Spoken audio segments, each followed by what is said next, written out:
Welcome to Drive the Daf. Clear, structured explanation of the daily Daf in 20 minutes. You can even follow in the car. Pesachim Daf Pei Gimel is the complete Gemara on one Mishnah. We begin with the Mishnah and end just before the next Mishnah. Mishnah is discussing the burning of Noiser. Noiser is korban meat or parts that were left over. They were not eaten in the proper time.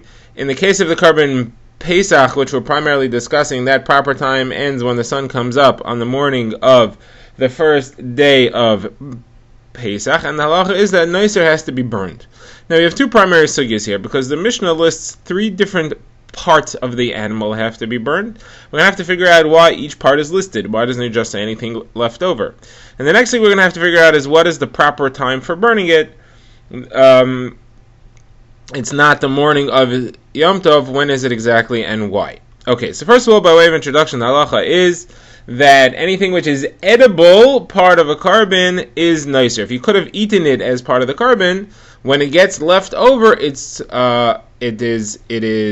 tamei. Midrabanan, it's tamei, it's matame your hands, and it has to be burned midraisa. If it was not edible, or if it was usher for you to eat, either of those two reasons you couldn't eat it, then noiser does not apply to it. It doesn't become tamei, and it doesn't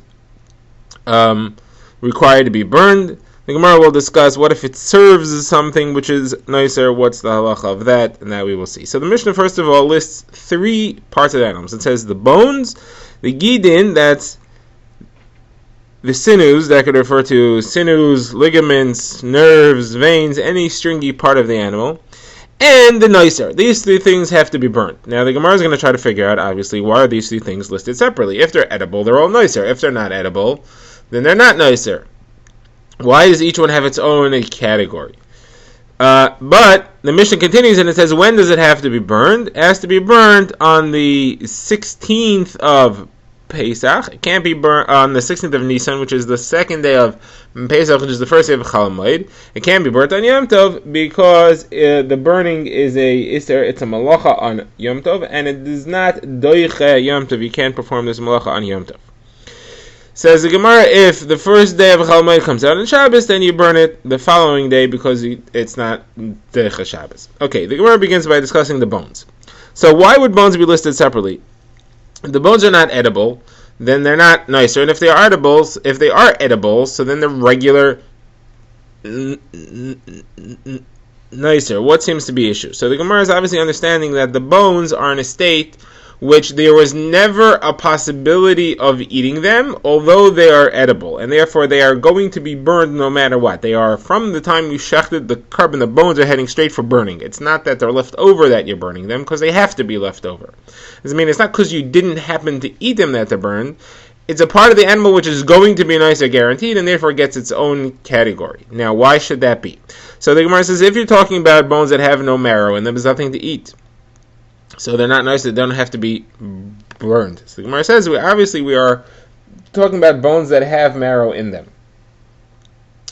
Now, bones that have marrow in them, but you can't get to the marrow because the halacha is that a korban Pesach, you're not allowed to break the bones. You can't get the marrow out of there, you won't be able to eat it. So the marrow, which is in the bones, has to be burned. The Gemara now deals with the issue. Okay, I understand that there's marrow there that's edible, but you can't get to it because you can't break the bone, so it's going to be nicer for sure. But my question is like this: why don't you break the bone after it's no longer the time of eating? Once it gets the time of nicer, yeah. So now it's already nicer. So break the bone, take out the marrow, burn that. You'll save the wood that you need to burn the fires. It's easier. You need to burn the bones. It's easier to just take out the marrow and burn it than it is to burn all the bones with the marrow in them. So why don't you just take out the marrow and then burn the marrow and then throw the bones in the garbage? The bone part of the bone is never edible. So Mar says this would seem to be a proof to the opinion of Rabbi Yitzchak. Rabbi Yitzchak holds that the bones have a halacha of nicer because they served the marrow, they held the marrow, they enclosed the marrow, and the marrow became nicer. So once the bone was holding the marrow, the bones also became a certain level of nicer, and therefore they are also metame your hands, and they are also obligated to be burned. Otherwise, what other explanation could there be? You could just break the bones once you're allowed to do that because the time of eating the carbon has passed, you should just be able to break the bones and take the marrow out and burn that. So the Gemara answers, why are you so sure that you're allowed to break bones after the time of eating has passed? So the source for that was the pasuk that says "V'etzem le'sishbru boy." So we had a limud "Etzem le'sishbru boy." You cannot break a bone in it. In it means at the time that it's edible. When we're discussing a kosher edible carbon pesach during the time that you could be eating it, you can't break a bone. The drasha is that's only during the time you could eat it. Once you can't eat it anymore, then the issur of breaking bones comes off, and you should be allowed to break the bone and take the marrow out. So Gemara says, okay, so this Tana of our Mishnah maybe doesn't hold of that. It doesn't hold of the drasha, and he says that really you could have been able to break the bones and take the marrow out. There is no such halacha like Rabbi Yitzchak is claiming that the bones become nicer themselves. The reason why that's not an option, and therefore we have to list the bones separately, and the bones are a category which will always be nicer and will never get a chance to be eaten. The reason for that is that you can't break the bones even after it becomes nicer. The issur of breaking bones applies always. It never ends. The Gemara asks, is it really possible to hold that a puzzle carbon, meaning once it's left over or some other psul happens, still has the issur to break the bones applying to it? We have a Mishnah that says clearly that when a carbon becomes tamei, you don't get malchus for breaking the bones anymore. That shows that the issur comes off once there's a psul, like tumah. So the Gemara says tumah is different than when it's after the time of eating, because after the time of eating it was kosher, and then it became puzzle because it was left over. Once it had a time in which it was kosher, there we will say the issur of breaking the bones sticks on and continues to apply. The case of tumah here is referring to where it became the tummy before Zrikas Adam. There never was a time in which the carbon was kosher. Therefore, the issur of breaking the bones never applies to that. And the Gemara shows that there really is an opinion that holds this way. The Gemara says it's Rabbi Yaakov. The Gemara quotes a Braisa. The Tanakama in the Braisa, who is not Rabbi Yaakov, says that the issur etzem le'sishbru boy applies only to a kosher carbon, not to a puzzle one. Rabbi Yaakov says it applies to a puzzle one depending on whether or not it ever was kosher. If it was kosher at some point, it applies. If it was never kosher, it does not apply. And Rav Shimon says it doesn't matter whether it was kosher or was never kosher. A puzzle carbon has no issur breaking the bones at all. The Gemara now brings another brisa. This brisa seems to give a different reason that you can't break the bones and take the marrow out and just burn the marrow and throw away the bones. And this different reason, the brisa says, applies only carbon pesach and not to other carbonos. And it would seem to be a kasha on Rabbi Yitzchak because it shows that his reasoning that the bones themselves become usher once they're serving the noisa would seem to not be true. If that reason was true, it should apply equally to carbonos and carbon pesach. What does the brisa say? The brisa says there's a difference between carbon pesach and other carbonos. Carbon pesach, you have to burn the bones along with the marrow. Other carbonos, you could just throw out the bones and burn the marrow because you could break the bones. The brisa seems to explain that the reason that carbon pesach is different is because we don't want you to break the bones. You're going to break the bones, a takala will happen, something terrible will happen. So the Gemara analyzes the brisa. Obviously, we're talking about bones that have marrow in them, because we're saying that you have to burn them. If it didn't have marrow, there'd be nothing to burn. Now, we're obviously not talking about in the time of eating, because the time of eating itself, there's nothing to burn. It's not nicer yet. There's no problem. So we're talking about where it's bones with marrow, that is already nicer.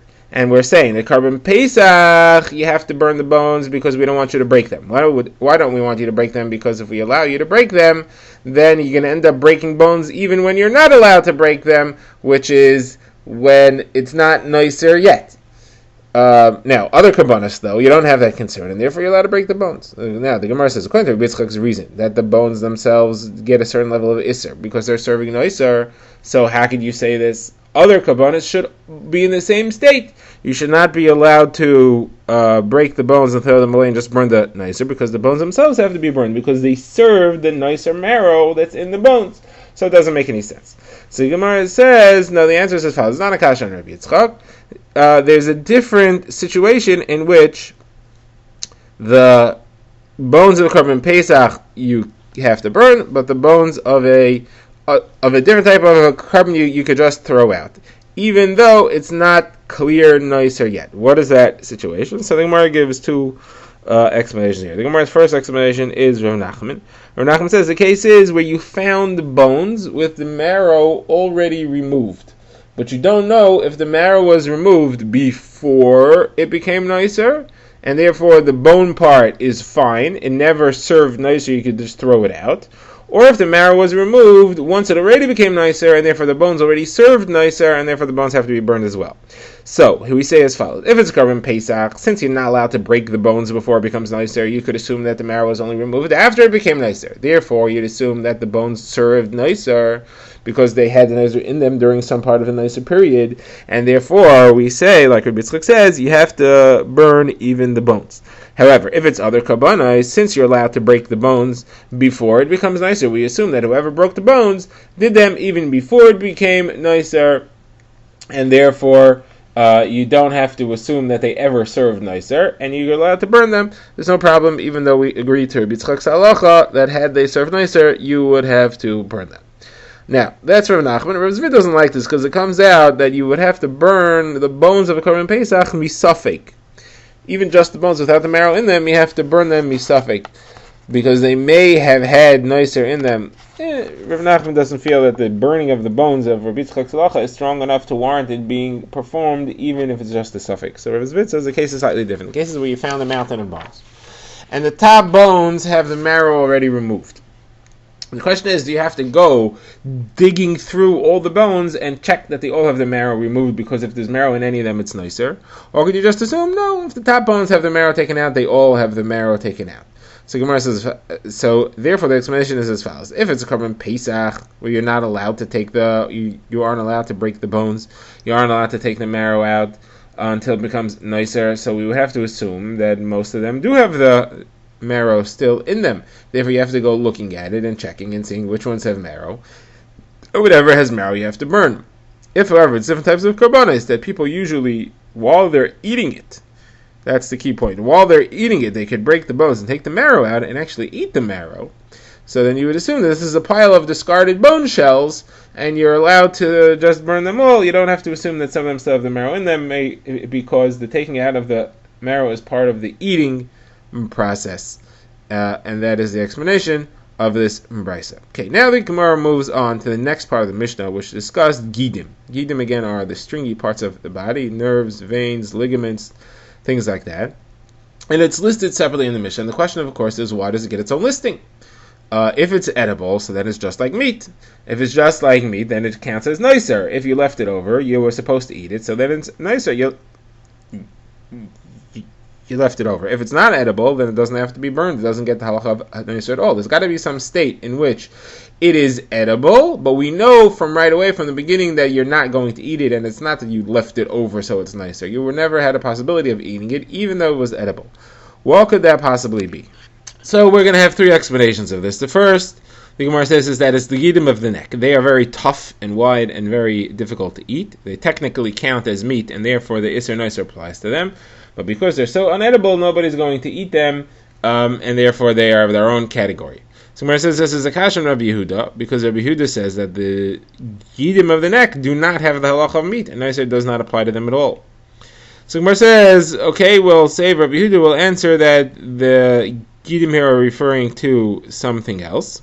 It's talking about the gid hanoshe, and it's going with the opinion of a different Rabbi Yehuda. That's Rabbi Yehuda the Tana, Rabbi Yehuda in the Brisa, who holds that only one gid hanashe is asher. The gid hanashe is the sciatic nerve which runs down the hind leg of an animal. There's a gid hanashe in both hind legs. According to Rabbi Yehuda, only one of them is asher. So says the Gemara, so the one which is asher obviously is not nicer because you couldn't possibly eat it. The other one is mutter, and therefore it's nicer, but you're never going to eat it because you're not sure which gid is the asr one. You don't know which is the mutter one, which is the asr one. So even the mutter one, you're never going to eat. The asr one, you're for sure not going to eat. But the mutter one, you're not going to eat because you don't know which one is which.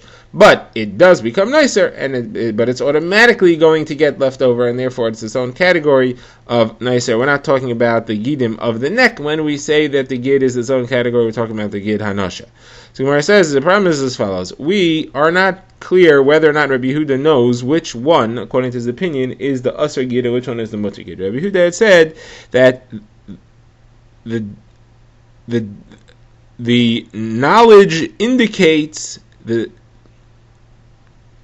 das indicates that it's the right. It's the gid hanash on the right leg. We weren't sure what he means. Did he mean that the das Torah is that it's the right one, and therefore it's clear that the right one is usher and the left one is mutter? Or did he mean, I don't know which one it is, but I think I'm leaning towards saying it's the one on the right, but really I don't know which one. Now that's a question we had in Rabbi Yehuda's opinion. According to this, it would have to be that Rabbi Yehuda doesn't know which one it is, because if he knew which one it is, he wouldn't have an answer here. If he knew that it was the one on the right, so that one's usher, and the one on the left becomes you're allowed to eat, and if you don't eat, it becomes nicer. It doesn't need to be its own category. So the Gemara says, no, not necessarily. I could tell you a different shot. I could tell you that we're talking about a case where the gidim got confused. You took the gidim out, and then you mixed them up, and now you don't know which one's which.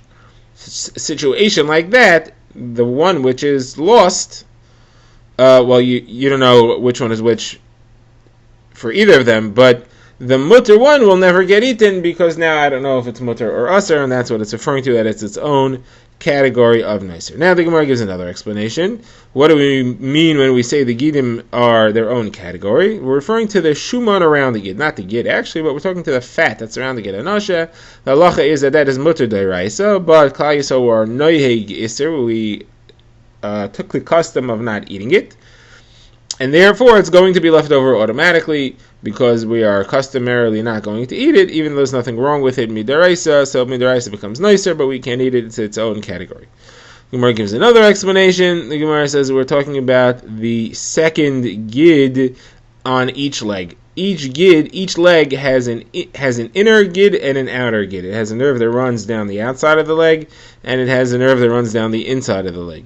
The ikar halacha, the main halacha, is that the one that runs along the inside of the leg, which is close to the bone, that's the main Isser d'oraisa. The other one, the one that runs along the outside of the leg and is buried in the flesh, that's an Isser d'Rabbanan. And therefore it's not nice, it is nicer mid'oraisa, it's edible mid'oraisa and it's nicer, but we're not going to eat it, therefore it's its own separate category, and that's what the Mishnah is referring to, and there's no kasha on Rabbi Yehuda because we're not talking about the veins of the neck. Okay, now the Gemara moves on to discuss the time of the burning. So we saw the Mishnah had said that it can't be burned on Yom Tov. So the Gemara says, why not? The Isser to burn something on Yom Tov is a lo yisaseh. It's a negative commandment. The mitzvah to burn an Isser is a positive commandment. Generally the rule is that an aseh pushes away a lo yisaseh. So you should be allowed to burn it on Yom Tov. So the Gemara says, because we have specific sources that tells you that you're not supposed to burn it on Yom Tov, or that you're supposed to burn it on a later day. And these sources there's a few options here and there as follows. Chizkiah says the source is from the fact that the pasuk that says Leisasiru mimenu ad boker v'anoisim mimenu ad boker ba'esh tisreifu. Don't leave it over until the morning, and if you leave it over until the morning, you should burn it. It repeats the phrase morning here too often. Leave it over till the morning. It says don't leave it till the morning, and it should just say if you do burn it. Why does it say the morning again? To tell you that there's sometimes where there's another morning. There's another morning is when it's Yom Tov, or even Shabbos, and you can't burn it the first available morning, you push it off to the second morning.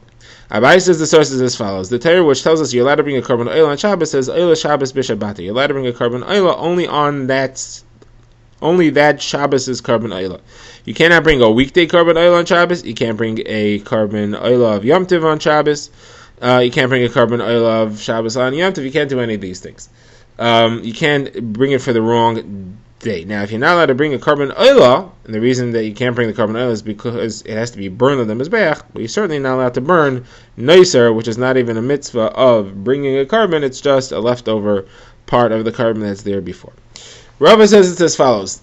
The psukim that tell us you're allowed to cook on Yom Tov say, Hu levade ye'asa lachem. This alone are you allowed to do, this malacha alone are you allowed to do on Yom Tov. That says you're not allowed to do machshirin, you're not allowed to do preparations for cooking that you could have done before Yom Tov, and you're not allowed to do a bris milah in its not proper time. I would have thought via lengthy kavachomer, which the Gemara discusses elsewhere, that you're allowed to do a bris milah even if it's not its proper time on Yom Tov. Because bris milah pushes away tzaras, and tzaras pushes away avodah, and avodah pushes away Shabbos, so you would think that therefore bris milah, in its not proper time, it pushes away Shabbos, but we have this lima that tells you that no, you can't do a bris milah if it's not the 8th day, you can't do it on Yom Tov. Now, if you can't do a bris milah on Yom Tov, then you certainly cannot you can burn a carbon's nicer on Yom Tov. The reason for that is that you could burn is that the same reasons you can't do the bris milah applies for burning the nicer. The bris milah is not in its proper time. You could do it a different day. You don't have to do it Yom Tov. The burning of the nicer is also not in its proper time. You were supposed to eat it already. This is not what you're supposed to do with it, and therefore you could do the burning a different time. It doesn't have to be done that day specifically. Now the Gemara gives one last answer. The Gemara says that when it says Shabbos Soin, when the Pesachim describe Yom Tov as Shabbos Soin, that tells you that there is a mitzvah asay to rest on Yom Tov. And now you have an asay together with a lois asay that tells you not to burn anything on Yom Tov, and therefore it is usher for you to do just the asay of burning nicer. Drive the Daf is a project of the Grand Woodlands Shul and is presented by Rabbi Yitzchak Landa. Find us on YouTube or subscribe to daily emails by emailing drivethedaf@gmail.com.